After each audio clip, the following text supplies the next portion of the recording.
So I'm with my buddy, John Corabi.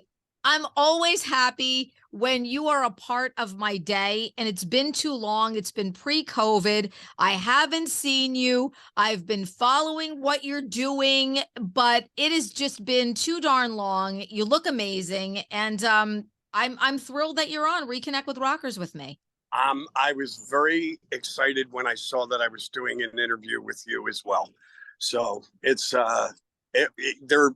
obviously we got a new record out. We're getting ready to go on tour. So I'm doing the press thing, and it's like a lot of these people, they kind of come and go. You know what I mean? It's like you don't really have relationships like you used to.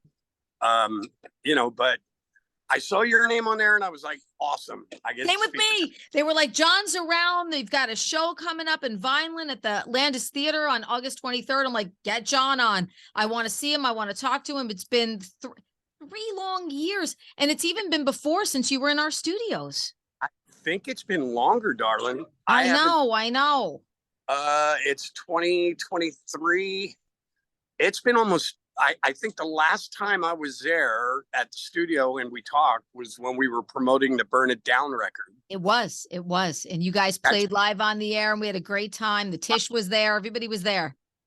And if Tishy was there, it was longer because Dean Castronova was on that tour. It was longer then because the Tish was there. I remember I can picture you guys across from me, playing and doing Stones covers. And we had such a great afternoon that day. So we are not going to make it as long. When you are anywhere in the area near WDHA, you have to come back. You can be in studio. We can do a parking lot party. But I would love, love, love to have you back. See, here's what I love about you. And I told somebody at the station, I said, I've got a couple of Zoom interviews this afternoon, John Corabi being one. And people said to me, oh, he's like the mayor of rock. Have you ever been on the Monsters of Rock tour?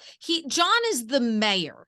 He's the best guy. He's the least ego guy. And I've got to say about you, you're also a mega talent guy. You are just always such a bright light to work with. You've got such an amazing voice. You bring so much every time, and you're always in bands.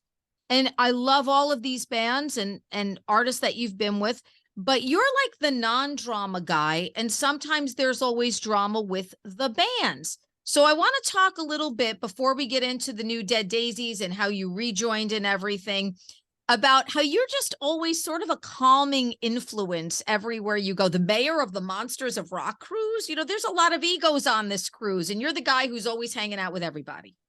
Well, it's funny. I was just talking to a friend about that. I kind of look at the end of the day, I know that those people that pay that money, they pay a lot of money to go on those cruises. And the thing that they're looking forward to is the possibility of running into whoever. The experience. Yeah. This is what we tell people all the time on WDHA. We don't just give away tickets because people can get tickets anywhere. They want an experience, and you give them that, and you never balk. You are there for every freaking fan. Well, it's funny. It's funny though. Like my wife and I, like we go on the cruise, and we're kind of excited to get there because it's actually like. In some weird way, it's like a family reunion. So we immediately throw our luggage in the room and we go right up to the top deck and we sit at the bar. And for the most part, I find that the fans are pretty chill. Like they just, like if I'm talking to her or I'm talking to somebody, they'll wait, and then as soon as I'm done talking, they'll, hey, Crab, can I get a photo with you? And I just, so the first day, second day, I just knock it all out. And I it's hilarious, but I kid around and I say, I could literally, by the last day of the cruise, I could literally walk buck naked from one end of the cruise to the other and nobody would, whatever. Everybody's got their photo by that time. Everybody's good. They've got their photo. They've got their crab story, their crab experience. But that's what you bring. And I think, I wanted to make sure that we covered that because you're always that guy just the guy about the fans, the guy not about the drama, whoever, whatever band you're in, whether it's Motley or the Scream or Union or Rat or Dead Daisies, you are just a guy who knows what the task at hand is. That is to do a great show, to bring an amazing vocal performance, to bring a great vibe as frontman, and you nail it, and you nail it every time. So one of the most underappreciated men in rock and roll. So I wanted to give that up for you. So of course you're out of Dead Daisies pre-COVID. Now you will correct me if I'm wrong on any of this, but I remember you're out of Dead Daisies pre-COVID. Then you're joining sort of in COVID, and that. So what happens, and what made you join? And then all of a sudden everything is stopped and nobody's doing crap anymore. Well, you know as well as anybody, like from some of the interviews we did, like I think I don't know exactly what happened, but that first record that I did with the band when we had Richard and Dizzy, it was the weirdest thing. Like something just took off, and I mean I was there 2015, 2016, 17, and 18, and in the 4 years or 3.5 years, whatever it was, we did 4 albums. We did tons of touring, and the schedule, I think by the time 18 came along, we all, management included, were all just so burnt. And then, you know, in my other ear, I had my son, Ian, who is my drummer in my solo band, you know, and he's giving me shit on a daily basis. He's like, "Oh, Dad, you suck. Like, I moved out to Nashville to be in your solo band, and then you joined this Dead Daisies thing, and now we're not doing anything." So I just went to the guys and I said, "You know what? I really appreciate everything." This was like, I don't know, November, December of 2018. And I just said, "Man, I'm burnt. I want to get out. I want to, you know, thank you for everything, but I just wanted to maybe go out and still work hard, you know, but work at my pace." Like what, you know, and I did. Like 2019 was awesome. I went out, I did shows in Australia, I did shows in South America with my solo band. I did a bunch of acoustic things. And, you know, but then 20 hit, and that was COVID.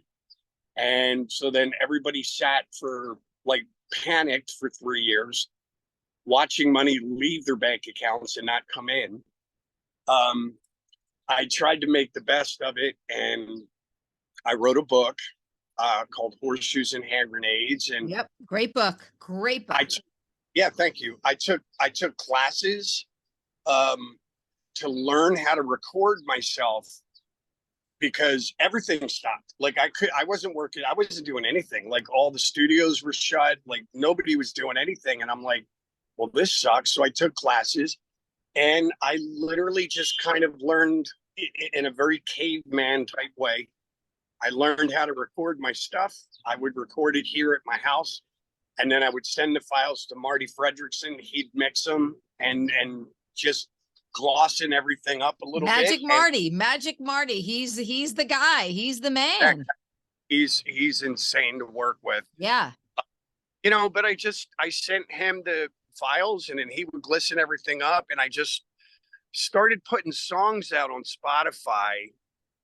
But I'm like, man, I don't really know how this streaming thing works. Like, what's going on here? So I did a couple of songs, and I just kind of stopped to regroup and think about how I'm going to approach the music.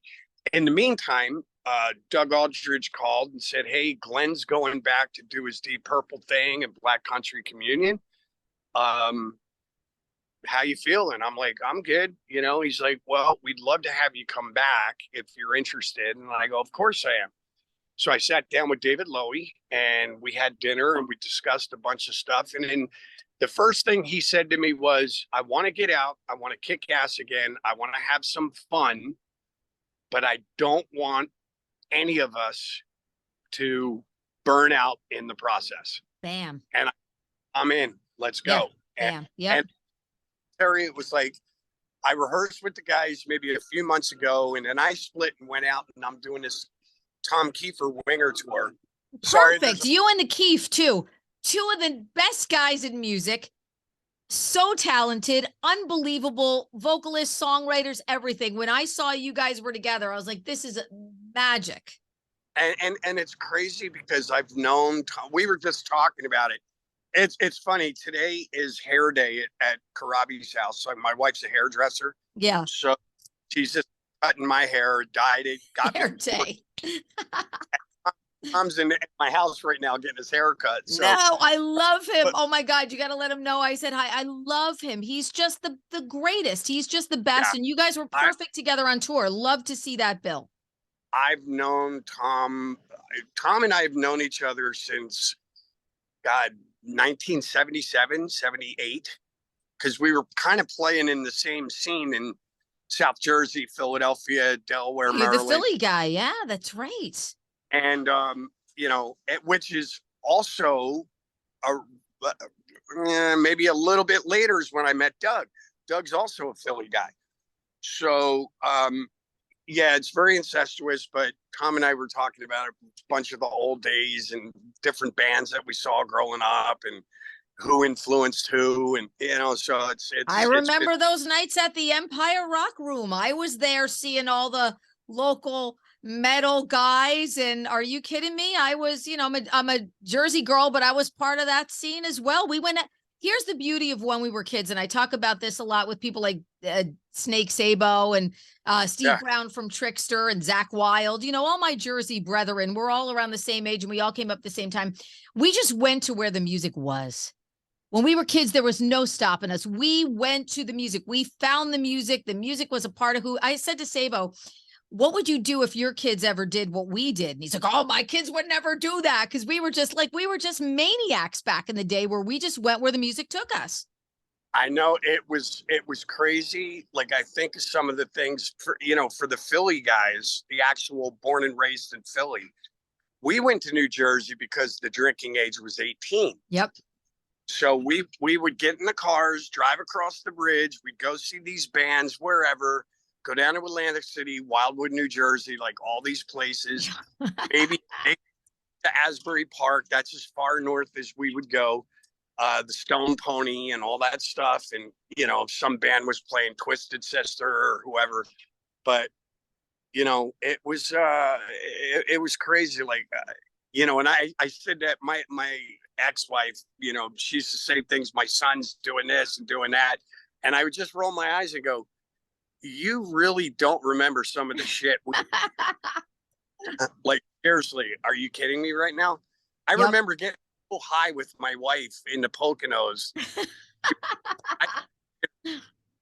And we went to see Dawn of the Dead, the first one, at a drive-in theater. And we had weed and we're sitting in the car. So it was like we were sitting inside the bong. Wait, and welcome to Jersey. That's the Poconos. Yeah. Welcome to Jersey. I was so high when the movie was over that I literally forgot to speaker. Remember the old speakers they would have? Oh, I love the speaker. You hoped you could get it in the window properly. Did you drive away with the speaker? I drove away with the speaker. Yeah. Yeah. Cracked my window and drove away with the speaker. So I'm like, oh my God, seriously. And I sit down and I tell my son, don't drink and drive. Don't do this. Don't do that.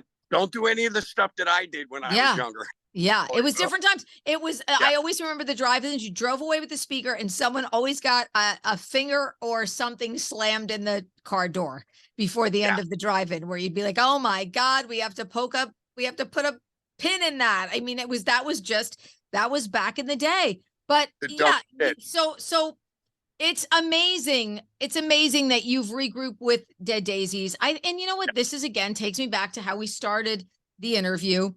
Not only are you great talent and an amazing vocalist, but you're a good guy, and people want good guys in their band. Nobody wants to deal with horse crap anymore. Those days are over. I think everybody's so much more appreciative post-COVID of the things they had and the people they've worked with that were of value to them. So I think that them asking you back in the band makes total sense. Well, and you know, the thing of it is, like, you know, I mean, look, we all wake up on, some days on the wrong side of the bed, but at the end of the day, I don't like drama.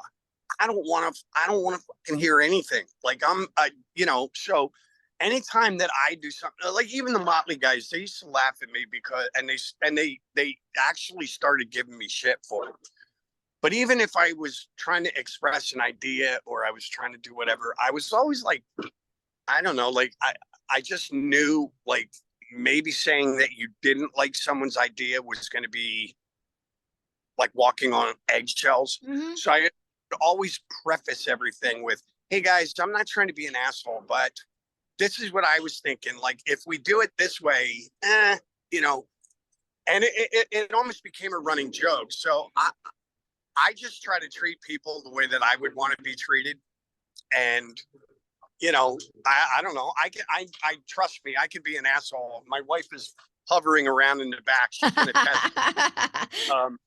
But it's just just treat people the way you want to be treated. You know what I mean? It's like whatever. So all good. Open up that golden throat that you have. So talk to me about new music. Talk to me about getting back with the guys and collaborating and doing some stuff. How did it feel? It had to feel good. You're a band guy too, because you're a guy that works well with others as we just talked about, so what was that like being back with the guys? Well, to be honest with you, we haven't really started working on music yet, to be honest, because it's the records, it's called The Best Of. So what we did is we took a few songs. Their original singer was John Stevens. Yep. I remember John. And I came into the fold, and then obviously Glenn Hughes from the last two records. So they already kind of had this best of, it's like a 10-year anniversary thing. So right now, the object and the thing that we're most focused on is just kind of blowing the dust off a lot of these songs that I hadn't played in 5 years. And there's a lot of them that they hadn't played either with Glenn. So it was like, what did I do on this part? Oh, shit, that's right. Okay, yeah. So we put a kick-ass set together. And now we're just kind of getting to the point now where we're kind of starting to cut up with each other, doing that back east, that sarcasm. The chemistry's coming. The chemistry's coming. That's the important thing. I wanted to talk to you a little bit about the chemistry, because the chemistry comes whether you're doing, songs that they did. I always felt you had, not just because I have you here, but I felt you had the best chemistry with the band. I liked what you did with the band the most because I thought it was more of a kick-ass rock and roll unit, if you will, when you were with the band. So that chemistry is coming back with the guys. Yeah, it's definitely back. We rehearsed maybe 2 months ago, right before I started this tour with Tom. And then I had a week off of the Tom tour, and I just got back literally like 2 days ago from New York. I was in New York for like 5 days, and we just did 5 more days of rehearsals and a bunch of videos and photos and different things like that. But the chemistry's back. Right. Doug's like, walk in, hey, and he's like, hey, what are you doing, you asshole? And we're like, hey, go, whatever. You know how it is. Yeah. So we're back, and David Lowy said one of the main things he stressed was fun. And they said, the thing that was cool about having me in the band before was the fact that they said when you were fronting the band, it was like there was 1,500 of your friends there, and we were just at a giant outdoor barbecue, and you would kid with the audience, and you would tell them jokes, and you would just whatever. And that's what they wanted back. So I'm happy to oblige. I'm happy to be back, and things sound like the last couple of rehearsals, man, it was like we were ready to start playing. Because you got amazing players in the band too. Amazing players, and that cannot be discounted. And I've been to those Dead Daisies shows, and when you're out fronting the band, it's the best that the band has ever been. So I'm super thrilled you're back, because I thought it was almost like there was kind of unfinished business. I thought It seemed like it sort of I, ended and it was like so good. And then it was like, it's so nice that it's come full circle again for everyone. I don't think it wasn't a bad thing. It was just, I think by the end of that Burn It Down tour, we were all like, Christian. Yeah. And it was just, personally, I just needed to step away from it for a minute. But again, David was like, I just want to have fun.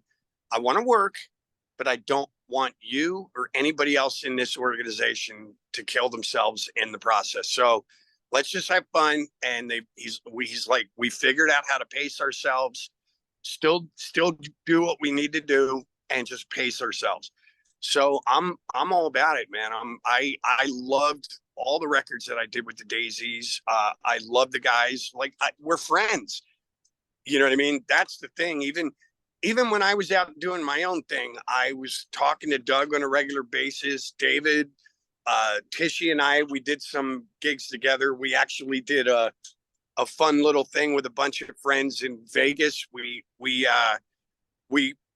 basically did Aerosmith live bootleg from front to back. Ooh. And just like cool, fun shit, So we're friends. And even the new guy, Michael Devin, I've known Michael for since 1999 or 2000, something like that. So we're all friends first and foremost, and we all dig playing with each other. So awesome. It's all bad.